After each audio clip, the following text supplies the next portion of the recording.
Hi, and welcome to English Channel. Are you learning English? Great. Let's learn English with a very interesting story.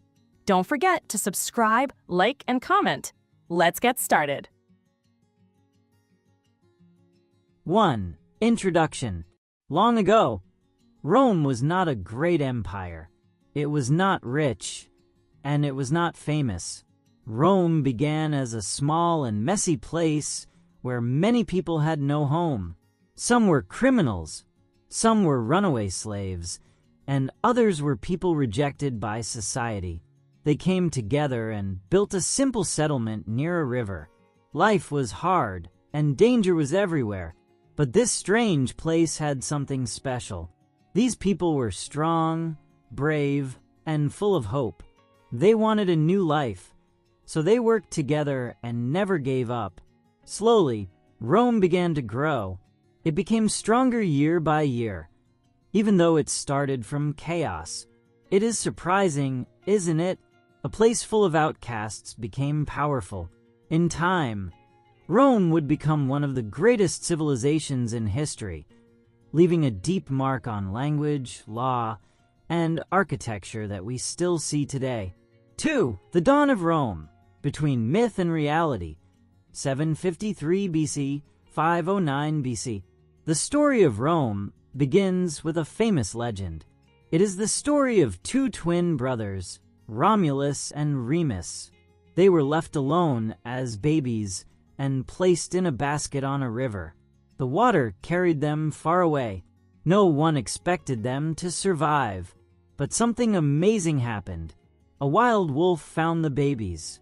Instead of harming them, the wolf cared for them. She kept them warm and fed them. Later, a kind shepherd found the twins and raised them as his own sons. As they grew older, Romulus and Remus became strong and brave. One day, they decided to build a city, but they could not agree on one thing: where to build it. This led to a terrible fight between the two brothers. In the end, Romulus killed Remus. It was a sad and violent moment. After this, Romulus built the city alone. He named it Rome, after himself. According to the legend, this happened on April 21st, 753 BC. This is the traditional birth of Rome. In the early years, Rome was ruled by kings. There were 7 kings in total. Each king helped Rome grow in different ways. They built roads, temples, and walls. They also created early laws to control the people. Rome was not alone. Nearby, there was a powerful culture called the Etruscans. They had a big influence on early Rome. The Romans learned many things from them, such as city planning, building techniques, and religious practices. During this time, Rome slowly changed from a small village into a real city. It became more organized and more powerful, but not everything was peaceful. The last king of Rome was cruel and unfair. He used his power for himself and did not care about the people. The people of Rome became angry. They no longer wanted a king. They wanted freedom. 3. The rise of SPQR. From kingdom to republic, 509 BC, 275 BC. In 509 BC, the people of Rome made a big decision.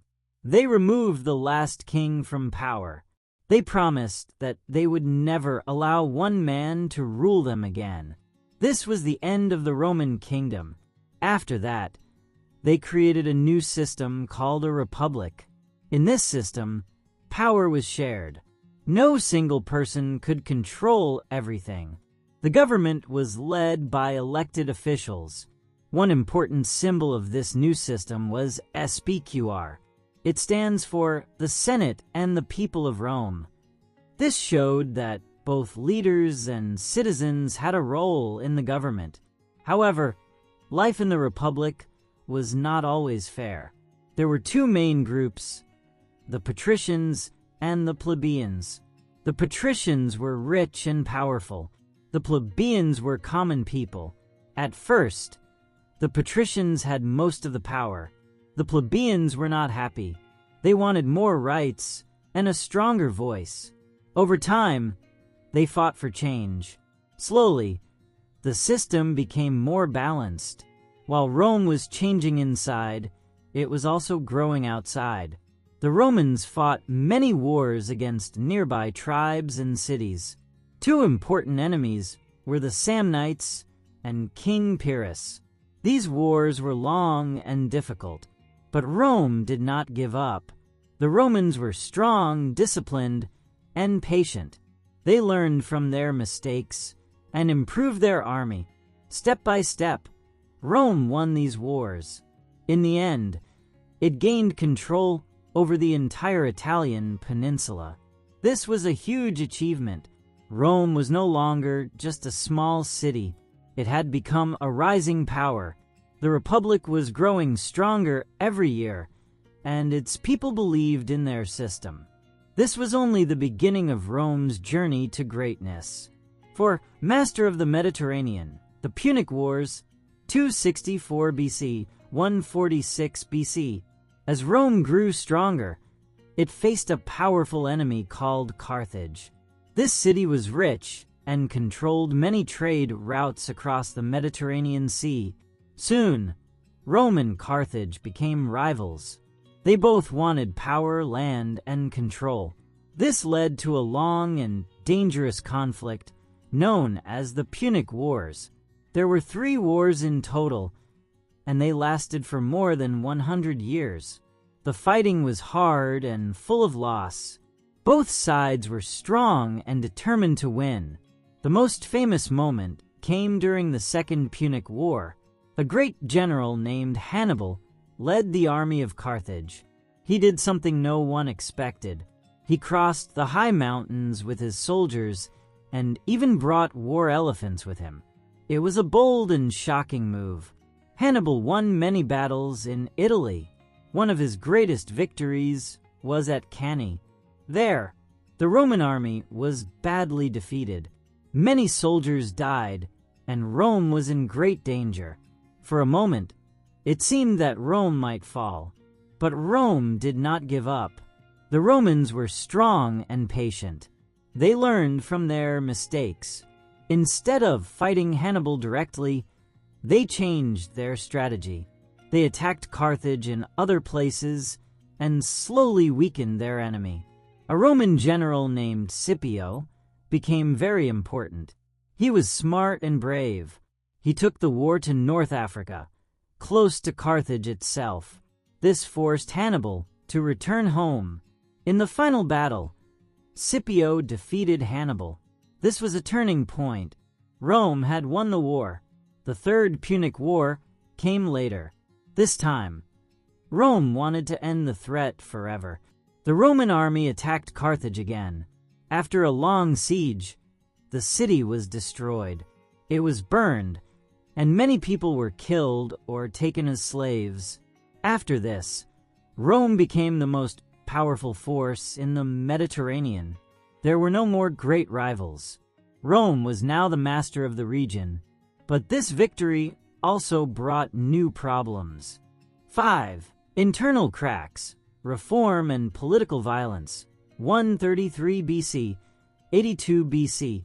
After many victories, Rome became very rich. It gained land, money, and slaves. But this wealth was not shared equally. The rich became richer, and the poor became poorer. This created deep divisions in Roman society. There were 2 main groups in politics. The Optimates supported the power of the rich and the Senate. The populars wanted to help the common people. These 2 sides often disagreed and fought for control. 2 brothers, Tiberius and Gaius Gracchus, tried to change the system. They wanted to give land to poor citizens and improve their lives. At first, many people supported them, but the rich leaders felt threatened. They did not want to lose their power. Soon, the conflict became violent. Both brothers were killed, in separate events. This shocked the people of Rome.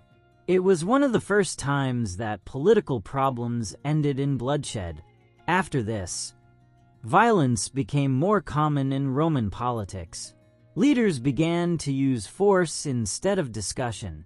Two powerful generals, Marius and Sulla, played a major role during this time. They were both strong leaders, but they were also rivals. Each one wanted more power. For the first time in history, Roman armies marched into Rome itself. These soldiers were loyal not to the state, but to their generals. This was very dangerous for the Republic. Sulla eventually took control and ruled as a dictator for a short time. Although he later stepped down, the damage was already done. The old system of the Republic was becoming weak. Trust was broken, and violence was rising. Rome was still powerful, but inside, it was starting to fall apart. 6. The Age of Caesar. A turning point, 60 BC, 44 BC. In the final years of the Roman Republic, one man rose above all others. His name was Julius Caesar. He was a brilliant general and a strong leader. After many battles in Gaul, he became very famous and powerful. His soldiers trusted him, and the people of Rome admired him. But his success made the Senate afraid. They worried that Caesar wanted too much power. Tension grew between Caesar and the leaders of Rome. One day, Caesar made a bold decision. He crossed a small river called the Rubicon with his army. This was against the law. By doing this, he started a civil war. The war was long and difficult, but Caesar won. He defeated his enemies and returned to Rome as the most powerful man. Soon, he gave himself a new title, dictator for life. Many people supported him, but others were afraid. They believed he wanted to become a king. A group of senators decided to stop him. On March 15, 44 BC, a day known as the Ides of March, they attacked Caesar. He was stabbed many times and died in the Senate. It was a shocking moment in Roman history. However, his death did not save the Republic. Instead, it created more chaos. Rome entered another period of conflict and uncertainty. The old system was breaking apart. 7. Pax Romana. The Golden Age of Emperors, 31 BC, 180 AD. After years of civil war, a new leader came to power. His name was Augustus, also known as Octavian. He was the adopted son of Caesar. In 31 BC, he defeated his final rival, Mark Antony, in a great battle. After this victory, Augustus became the ruler of Rome. He did not call himself a king, but in reality, he had complete control. This marked the beginning of the Roman Empire. Under Augustus, Rome changed. He brought peace and stability after many years of war. This long period of peace is called Pax Romana, which means Roman peace. For about 200 years, the empire was strong and stable. Trade grew, cities developed, and roads connected distant lands. People could travel safely across the empire. Several good emperors ruled during this time. Leaders like Trajan and Hadrian helped Rome reach its greatest size. The empire expanded across Europe, North Africa, and parts of Asia. Rome also became more beautiful. Great buildings were built across the city. One famous example is the Colosseum, where people watched games and events. Augustus once said that he found Rome made of brick and left it made of marble. This showed how much the city had improved. During Pax Romana, Rome reached the height of its power. It was rich, organized, and admired by many. But even in this golden age, problems were slowly growing. and in time, the empire would face new challenges. 8. Crisis of the 3rd century. An empire in danger. 180 AD, 284 AD. After many years of peace, the Roman Empire began to change. The golden age of Pax Romana ended after the death of Marcus Aurelius. He was one of the last great emperors. After he died, strong leadership disappeared. Soon, the empire entered a time of crisis. This period is known as the crisis of the 3rd century. It was one of the darkest times in Roman history. One major problem was political chaos. Emperors did not stay in power for long. In about 50 years, more than 20 emperors ruled Rome. Many of them were soldiers who took power by force. Others were quickly removed or killed. The army became very powerful. Soldiers often supported different leaders. Because of this, civil wars broke out again and again. Instead of protecting the empire, the army fought itself. At the same time, Rome faced attacks from outside. Enemy groups pushed against the borders. The empire was too weak and divided to stop them easily. Another serious problem was disease. A deadly plague spread across the empire. Many people died, and the population became smaller. This made farming and trade more difficult. The economy also suffered. Prices rose quickly, and money lost its value. This is called inflation. People could not buy what they needed. Trade slowed down, and cities became poorer. Because of all these problems, the empire almost broke apart. Some regions tried to separate and form their own states. Rome was close to collapse. It was clear that something had to change. Without strong action, the empire would not survive. 9. A divided empire. Reforms of Diocletian and Constantine, 284 AD, 395 AD. In 284 AD, a new emperor came to power. His name was Diocletian. He understood that the empire was too large and too weak to be ruled by one man alone. To solve this problem, Diocletian made a big change. He divided the empire into two main parts, the Western Roman Empire and the Eastern Roman Empire. He also created a system called the Tetrarchy, or Rule of Four.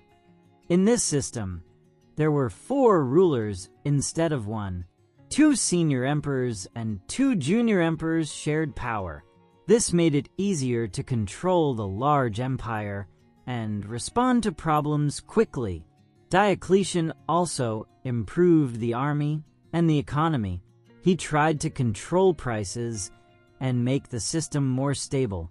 His reforms helped the empire survive during a very difficult time.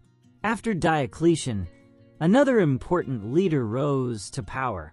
His name was Constantine the Great. He was a strong and intelligent ruler. Constantine made 2 very important decisions. First, he supported Christianity. Before this, Christians were often treated badly.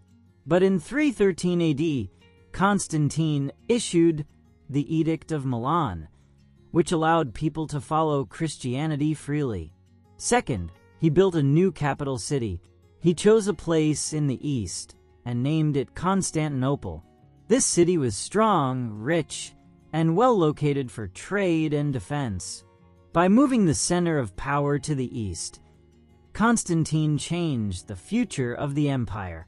The eastern part became stronger and more important, while the western part slowly grew weaker. These reforms gave the Roman Empire more time to survive, but they also marked a new chapter.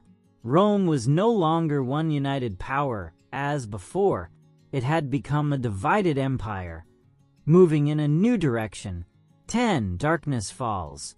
The end of the Western Empire, 376 AD. For 76 AD. In the final centuries, the Western Roman Empire faced many dangers. Strong groups from outside the empire began to move closer. These groups are often called barbarians, such as the Goths, Vandals, and Huns. They were looking for land, safety, and a better life. At first, some of them entered the empire peacefully, but over time, pressure grew. There were too many people, and Rome could not control them. Soon, conflict began. One important moment came in 410 AD. A leader named Alaric I led his army into the city of Rome. The city was attacked and looted. This was shocking because Rome had not fallen to an enemy for about 800 years. People believed the city was eternal, but now that belief was broken. After this, the situation became worse. The Western Empire was weak inside and under attack from outside. Leaders changed often, and the army was not strong enough to protect the land. Finally, in 476 AD, a Germanic leader named Odoacer took control. He removed the last Roman emperor in the West, Romulus Augustulus. This event is seen as the end of the Western Roman Empire. The great power that once ruled so much of the world had fallen. The Western Empire was gone. 11. An eternal legacy, from Constantinople to the modern world. Even though the Western Empire ended, Rome did not completely disappear. The Eastern Roman Empire, also known as the Byzantine Empire, continued to exist. Its capital was Constantinople.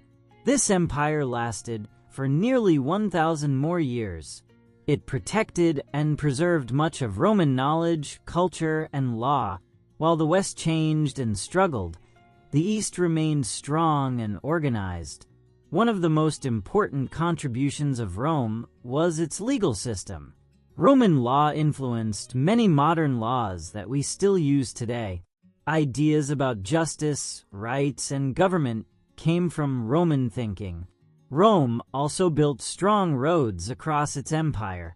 These roads connected cities and helped trade grow. Even today, some of these roads still exist and form the base of modern infrastructure in parts of Europe. Language is another lasting legacy. Latin, the language of Rome, is no longer spoken in daily life. However, it lives on in many modern languages, such as Spanish, French, and Italian. Many English words also come from Latin. In addition, Roman ideas about architecture can still be seen. Arches, domes, and large public buildings were all developed and improved by the Romans. So, even though the empire fell, its influence did not end. Rome lives on in laws, languages, cities, and ideas. Its story did not truly stop in 476 AD. In many ways, it is still part of our world today. 12. A personal lesson: survival and adaptation. The history of Rome is not only about wars and victories. It is also a story about survival and adaptation. Rome became strong because its people could change when they faced problems. They learned, improved, and moved forward. From a personal view, we can see an important lesson. A society can only last when laws are stronger than personal ambition. When people respect rules, the system stays stable. But when greed and selfishness grow, everything begins to break. This is what happened to Rome. Its enemies were dangerous, but the real weakness came from inside. In the end, Rome did not live forever because of its walls or armies. It lives on because of its ideas. Its laws, language, and values still shape our world today.